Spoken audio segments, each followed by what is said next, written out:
400 साल तक बर्फ के अंदर दबा एक मंदिर, जिस पर बड़ी से बड़ी बर्फ की चट्टान गिरती रहती है, फिर भी इस मंदिर को कोई भी हानि नहीं पहुंची। और फिर कई साल बाद जब बर्फ पिघलने लगी, तब ये मंदिर सामने आया, जिससे साइंटिस्ट और जियोलॉजिस्ट इसे देखकर दंग रह गए। जी हाँ, एक ऐसा मंदिर जिसके दर्शन करने पर माना जाता है मोक्ष के सभी रास्ते खुल जाते हैं, क्योंकि महाभारत के अंत में शिव जी ने यहाँ प्रकट होकर पांडवों को स्वर्ग का रास्ता दिखाया था। शिव जी के 12 ज्योतिर्लिंगों में से एक माने जाने वाला हिमालय की चोटियों के बीच बसा वो है श्री केदारनाथ मंदिर। उत्तराखंड में रुद्रप्रयाग नाम का एक छोटा सा शहर है, जो खूबसूरत वादियों से सजा है और इतनी खूबसूरत वादियों में बसा है शिव जी के सम्मान में बना बाबा केदारनाथ मंदिर। इस विशाल मंदिर को हिंदुस्तान के सबसे पुराने धार्मिक स्थानों में से एक माना जाता है। केदारनाथ मंदिर का सबसे पहले वर्णन 7वीं सदी में लिखे गए स्कंद पुराण में किया गया था, और ये इस बात को दर्शाता है कि मंदिर कितना पुराना है। समुद्र तट से 3584 मीटर ऊपर स्थित ये मंदिर एक 6 फीट के ऊंचे पत्थर पर बना है। अगर आप जब ये दर्शन करने जाएंगे तो यहाँ पर आपको सबसे पहले शिव जी के वाहन नंदी जी की पत्थर से बनी हुई एक सुंदर सी मूर्ति दिखाई देगी, और नंदी महाराज के ठीक सामने है केदारनाथ मंदिर का मुख्य भाग, जिसमें एक बड़ा सा मंडप बनाया गया है।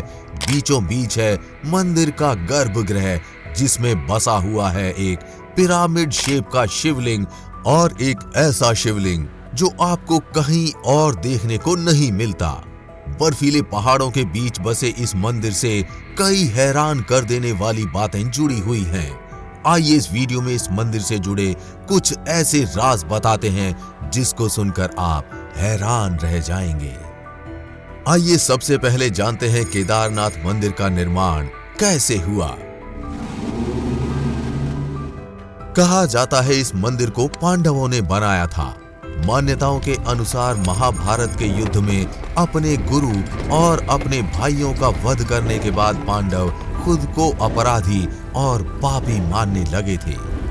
महाभारत युद्ध के बाद उन्होंने कई वर्षों तक हस्तिनापुर पर राज किया, पर इतना समय बीत जाने के बावजूद उनके मन को शांति नहीं मिली, तो वो अपनी समस्या का समाधान ढूंढने के लिए ऋषि वेदव्यास के पास जा पहुंचे। और फिर वेदव्यास जी ने उनसे कहा कि अपने पापों से मुक्ति पाने के लिए उन्हें शिव जी की शरण में जाना होगा। इसके बाद पांडवों ने अभिमन्यु के पुत्र परीक्षित को सारा राज्य सौंप दिया और द्रौपदी के साथ काशी चले गए। लेकिन काशी में भी उन्हें भगवान शिव के दर्शन नहीं मिले, तो उन्होंने काशी छोड़ दी और यहाँ से वहां भटकने लगे।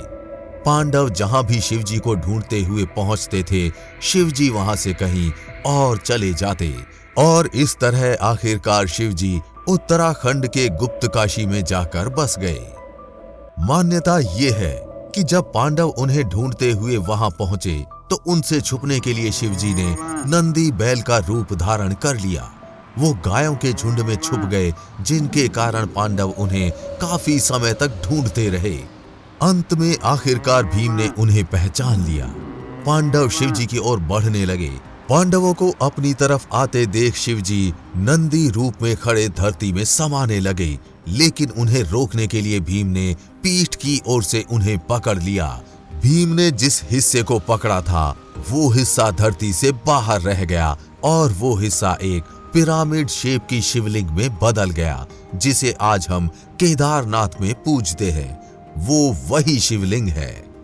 पांडवों की इस तरह अपने प्रति निष्ठा देख भगवान शिव जी प्रसन्न हुए और उनके सामने प्रकट हुए, जिसके बाद भगवान शिव ने पांडवों को माफ किया और स्वर्ग प्राप्ति का रास्ता भी बताया।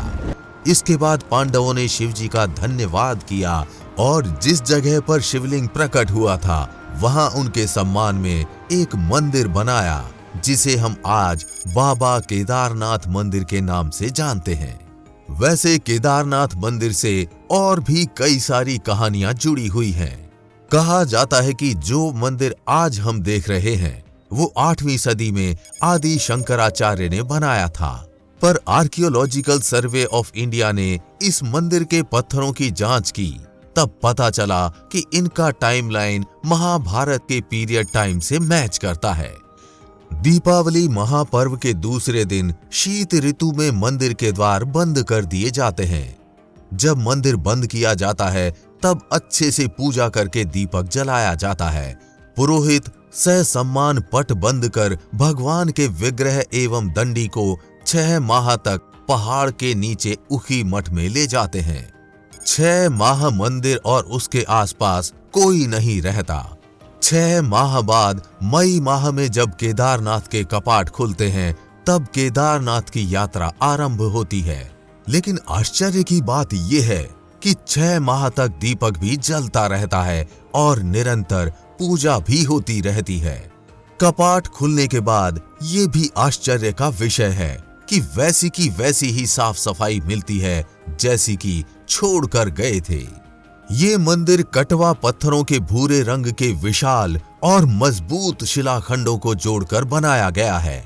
6 फुट ऊंचे चबूतरे पर खड़े 85 फुट ऊंचे 187 फुट लंबे और 80 फुट चौड़े मंदिर की दीवारें 12 फुट मोटी हैं।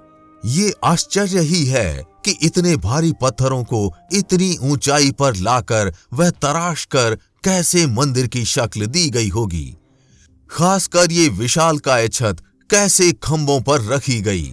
पत्थरों को एक दूसरे से जोड़ने के लिए इंटरलॉकिंग तकनीक का इस्तेमाल किया गया है, जो कि हैरान करती है। 16 जून 2013 की रात की उत्तराखंड की तबाही को शायद ही कोई भारतीय भूल सकता है।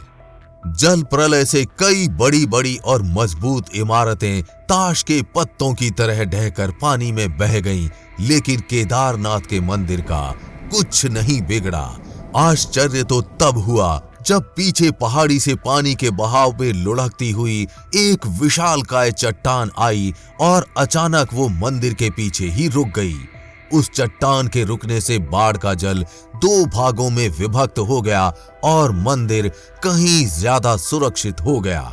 इस प्रलय में लगभग 10,000 लोगों की मौत हो गई थी। पुराणों की भविष्यवाणी के अनुसार भविष्य में इस समूचे क्षेत्र के तीर्थ विलुप्त हो जाएंगे। माना जाता है कि जिस दिन नर और नारायण नामक पर्वत आपस में मिल जाएंगे, बद्रीनाथ का मार्ग पूरी तरह बंद हो जाएगा और भक्त बद्रीनाथ के दर्शन नहीं कर पाएंगे। पुराणों के अनुसार वर्तमान बद्रीनाथ धाम और केदारेश्वर धाम लुप्त हो जाएंगे और वर्षों बाद भविष्य में भविष्य बद्री नामक नए तीर्थ का उद्गम होगा। भगवान शिव से जुड़ा हुआ कैलाश पर्वत भी ऐसे ही रहस्य से भरा हुआ है। कैलाश पर्वत के रहस्य पर भी हमने एक वीडियो बनाया हुआ है, जिसका लिंक नीचे कमेंट बॉक्स में दिया गया है। आप वहां जाकर वो वीडियो देख सकते हैं। आपके अनुसार केदारनाथ मंदिर का असली राज क्या है, नीचे कमेंट बॉक्स में लिखकर जरूर बताएं। और अगर आप भी चाहते हैं भगवान शिव आपकी हर मनोकामनाओं को पूरी करें, तो कमेंट बॉक्स में हर हर महादेव जरूर लिखें।